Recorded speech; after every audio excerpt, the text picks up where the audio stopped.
Assalamualaikum warahmatullahi wabarakatuh. Halo rekan dosen yang hebat. Pernah tidak kita merasakan ketika sudah menjelaskan panjang lebar dengan sebaik mungkin, tetapi sepertinya mahasiswa masih kurang antusias?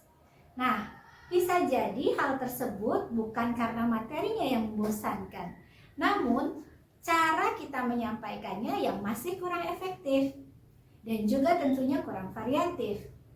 Nah, di video yang ini kita akan membahas 8 keterampilan dasar mengajar yang penting dikuasai oleh setiap pendidik. Keterampilan ini akan membantu kita menciptakan suasana belajar yang aktif, menyenangkan, dan juga bermakna, tentunya dengan berbagai macam variasi. Oke. Pada keterampilan yang pertama, kita akan membahas tentang keterampilan membuka dan menutup pelajaran. Awal dan akhir sebuah pembelajaran merupakan momen yang sangat krusial. Membuka pelajaran berfungsi untuk menarik perhatian, membangkitkan motivasi belajar mahasiswa kita. Upaya yang digunakan di awal pertemuan bisa menggunakan pertanyaan pemantik, cerita pendek, atau contoh-contoh yang relevan dengan kehidupan sehari-hari mahasiswa. Nah, sementara itu, menutup pelajaran sangat berguna untuk merangkum inti dari pembelajaran dan memberikan tindak lanjut. Dengan begitu, mahasiswa punya gambaran yang utuh tentang apa yang sudah mereka pelajari. Untuk lebih jelasnya, maka simak video berikut ini. Berikutnya, keterampilan yang kedua, yaitu keterampilan menjelaskan. Menjelaskan itu bukan sekedar menyampaikan informasi, tetapi membuat hal yang rumit menjadi lebih sederhana. Gunakanlah bahasa yang jelas, contoh yang konkret, dan juga dengan struktur yang runut ya. Coba bayangkan ketika kita sedang bercerita, bukan sekedar membaca teks saja.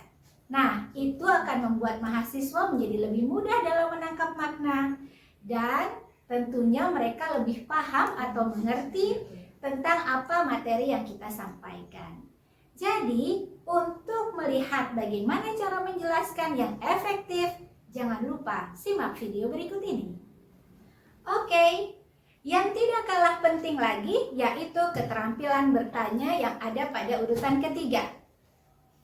Bertanya adalah cara paling sederhana tetapi yang paling kuat, khususnya untuk mengaktifkan mahasiswa kita. Pertanyaan yang baik bisa membuat mereka berpikir, berdiskusi, bahkan bisa menemukan jawaban sendiri. Nah, gunakan pertanyaan yang beragam, variatif, mulai dari yang levelnya sederhana sampai pertanyaan yang dapat menantang logika mereka. Jangan lupa beri mereka waktu sejenak untuk berpikir sebelum kita menuntut jawaban dengan cepat. Agar terasa perbedaannya, yuk mari kita lihat bagaimana contoh praktik bertanya yang baik berikut ini. Oke, setelah kita membahas tentang keterampilan bertanya, yang keempat kita akan mendiskusikan tentang keterampilan memberikan penguatan. Setiap mahasiswa pasti butuh pengakuan atas usaha yang sudah dilakukannya. Memberi penguatan bisa dilakukan lewat kata-kata, berupa pujian, senyuman, atau bahkan sekedar gerakan tubuh saja. Tujuannya bukan sekedar membuat mereka senang, tetapi menumbuhkan motivasi belajar yang lebih kuat.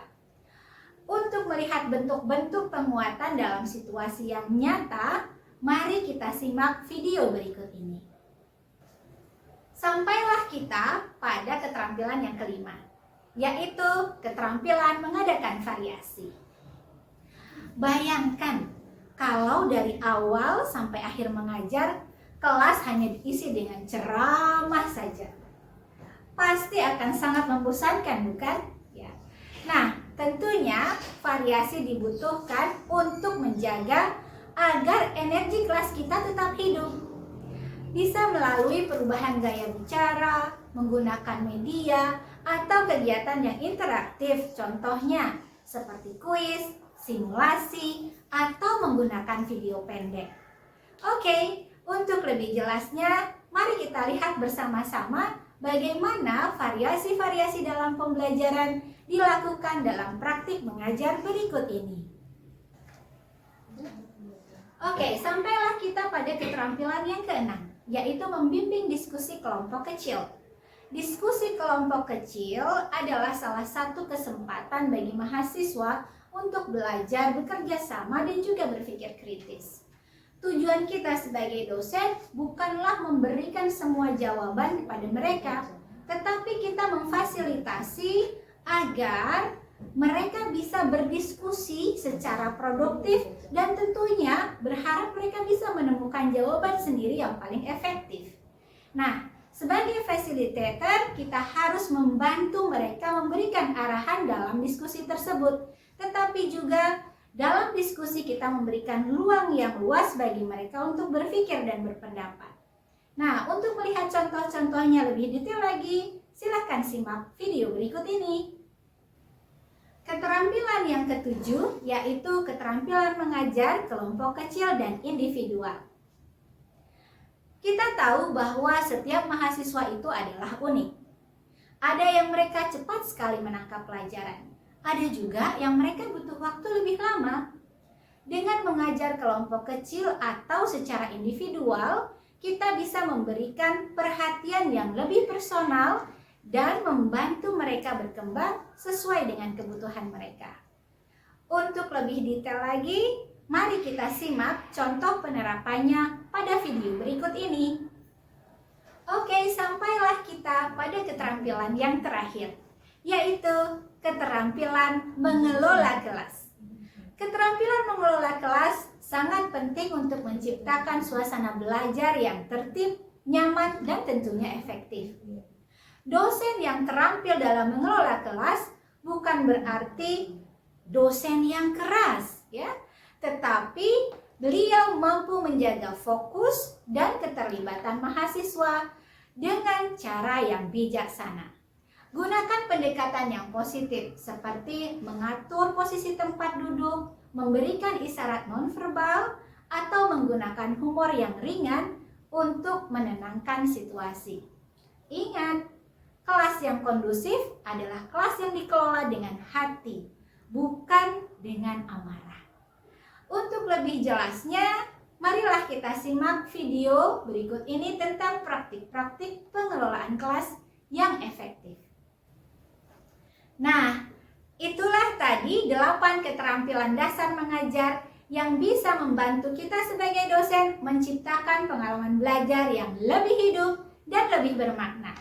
Ingat, mengajar bukan hanya soal menyampaikan materi, tetapi soal menumbuhkan semangat belajar dan rasa percaya diri dari mahasiswa. Maka rujuk link berikut ini untuk materi yang lebih lengkap terkait dengan keterampilan dasar mengajar. Teruslah berlatih, berefleksi, dan jangan takut mencoba hal-hal yang baru, karena dosen hebat adalah mereka yang terus belajar. Wassalamualaikum warahmatullahi wabarakatuh.